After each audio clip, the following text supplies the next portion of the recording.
Yes, my people, I don't come again to update our mindset. Like you all know, I first make one video before concerning Nnamdi Kanu when they say yes, that a lawyer don't write so many times, make them free Nnamdi Kanu or make them give a chance to see his own choice of doctor. Because why? They get ear problem and so many illness. They request make his own doctor come treat him.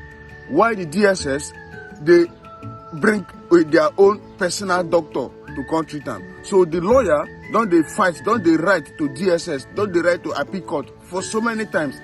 So right now, God don't answer our prayer. They don't grant Nnamdi Kanu chance for him to see his own personal doctor. So which means now doctor now will come treat him and to know what they go on concerning his own health.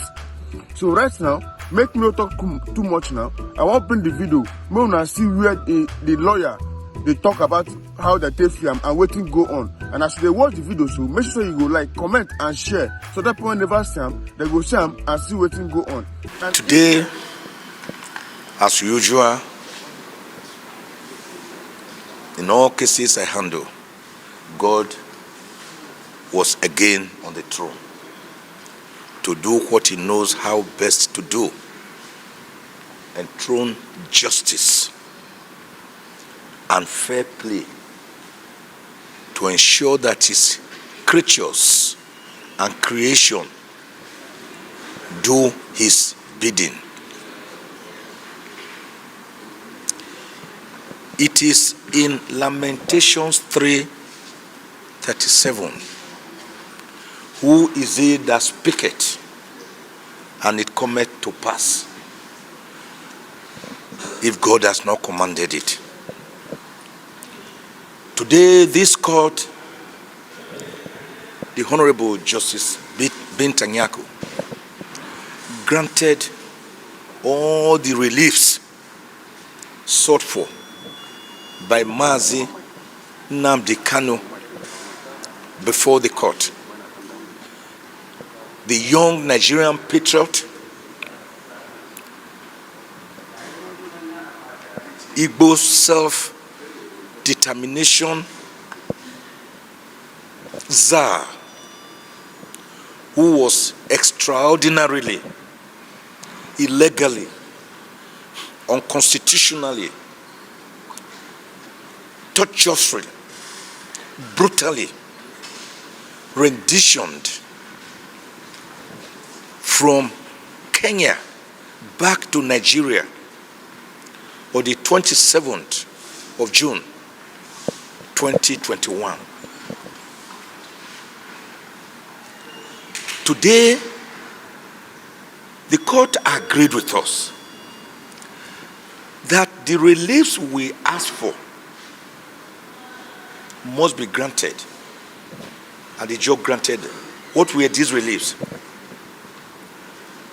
That Nnamdi Kanu be allowed access to medical doctors of his own choice, as earlier also ruled by this honorable court since October 2021, but which ruling was continuously, serially, and contumaciously breached by the SSS. Today, the court ruled that he was entitled to have access to his medical practitioners of his own choice, and that these medical practitioners should be present whenever any examination or procedure is to be done on Mazi Nnamdi Kanu outside the facilities of the SSS, and that such examination or procedure should be recorded. Should be recorded. She made that order. She also made the order that all his medical records should be made available to him Because in any event, it is the right of a patient to have access to and see his medical records so that he can always have a review and update on these medical records. She couldn't see why such a simple demand should be denied him. The SSS had filed a preliminary objection that this action was similar to the one earlier filed before this court and also before the court in Umuahia, Federal High Court. The court held that that was not true, that the parties may be similar, but that the course of action was certainly different. Because in that action, Nnamdi Kanu had sought for the enforcement of his fundamental human rights, which were granted by the Federal High Court in Umuahia, sitting in Umuahia. And guess what?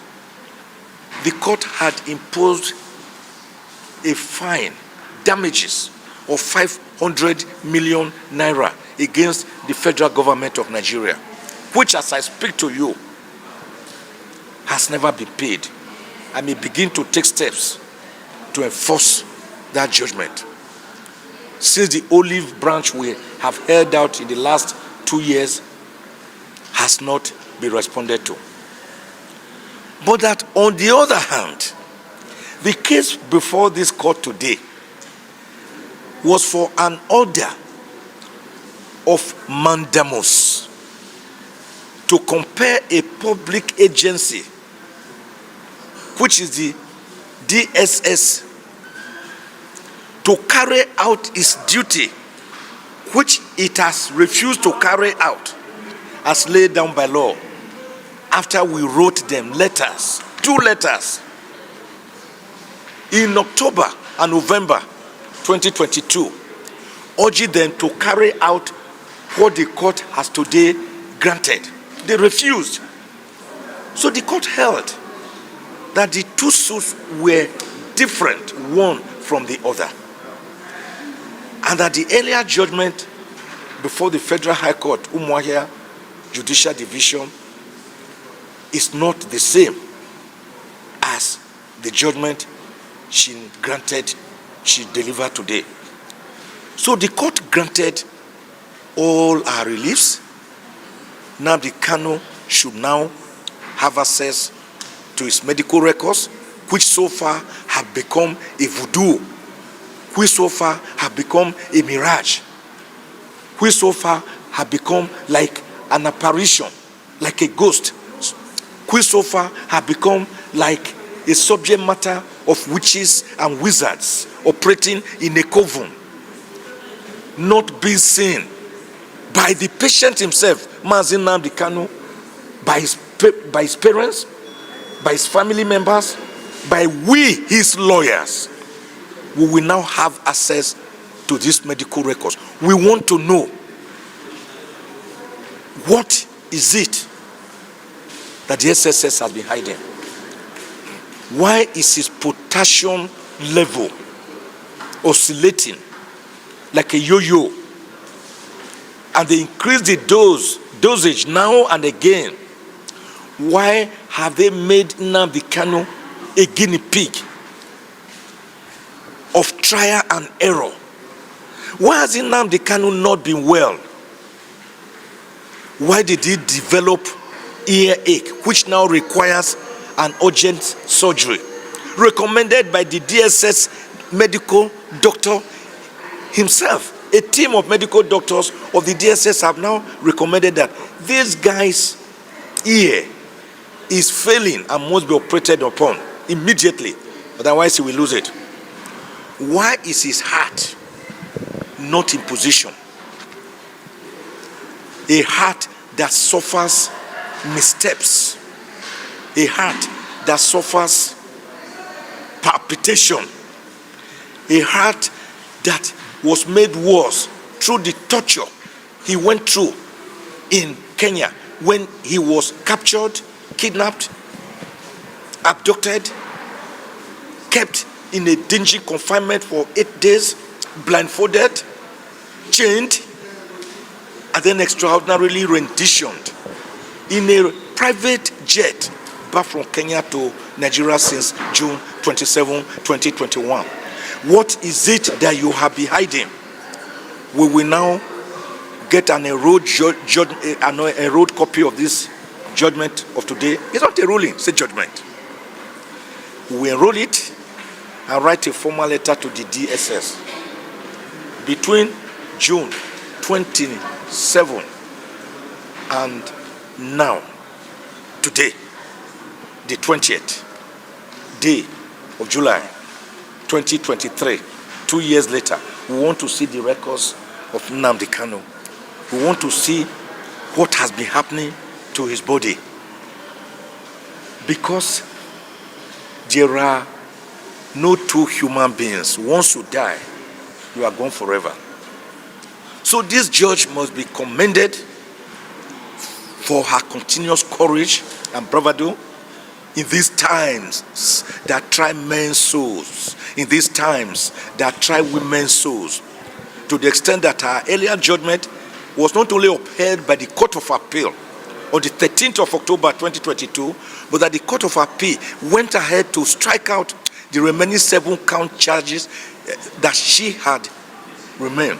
And by the way, the same federal government, in an unprecedented manner, went to the same Court of Appeal before another panel to obtain a stay of execution in a criminal matter using civil authorities, civil rules and authorities to obtain stay of execution in a criminal matter, in a way and manner that is unprecedented, uncharted. We are testing that already at the Supreme Court. Can you stay execution of the liberty of a citizen? America will go out of its way to any country in the world to go and take out its own citizen. But here we have a Nigerian government staying the execution of the relief to release its own citizen, saying your fundamental rights should not be enforced. A government, a whole government that should protect its citizen. A government that has been defiant against reason, against sense, against sensibility, against good conscience, against morality, against the OAU advice that Nnamdi Kanu be released. He has told me as his lead counsel, as his lawyer, that he does not believe in it, that he cannot be fighting for his people and be shutting down their economy. How do they feed? How would they train their children? Many a time he cried to me in my presence that he wants to be released so that he can hold a world press conference and address the Indigbos and the Alagbos and the entire world to say, don't stay at home on Mondays, go about your normal duties, work. Because the Bible tells us it is upon the fruits of your hand I will bless you the labor of your hands. So I'm now re-echoing it again and again what Nnamdi Kanu has told me. He does not believe in that sit at home on Mondays, which cripples the social, economic, cultural, political life of the people, putting them under psychological, mental structure and torture. And the point must again be made, even if for the opt-in time, for record purposes, because they are bound in a large number, what we call historical revisionists, who would want to revise history and make us to have selective amnesia, or make us to be like the Bourbons of European history that learned nothing and forgot nothing, to the extent that even after the Treaty of Versailles, in 1918, during the end of the First World War, leading to the enactment of the League of Nations. The Second World War still broke out between 1940 and 1945, which now led to institutionalization of the United Nations Organization in 1948. What is that truism? It is that Nnamdi Kanu was granted bail and he was enjoying the bail, acceding to all the conditions of the bail. He did not jump bail. He remained in Nigeria. His case was to come up sometime in October. But between 14th and 17th of September 2017, particularly on the 17th,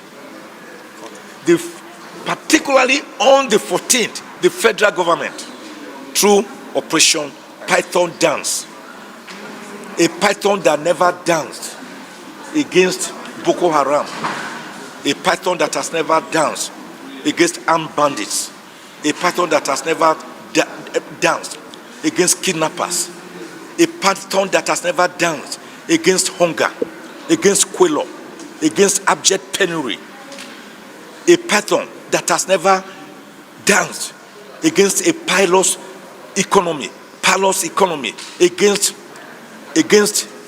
a python that never danced against corruption, which has made Nigeria one of the most corrupt nations in the world, number 148, and the second most corrupt country in West Africa.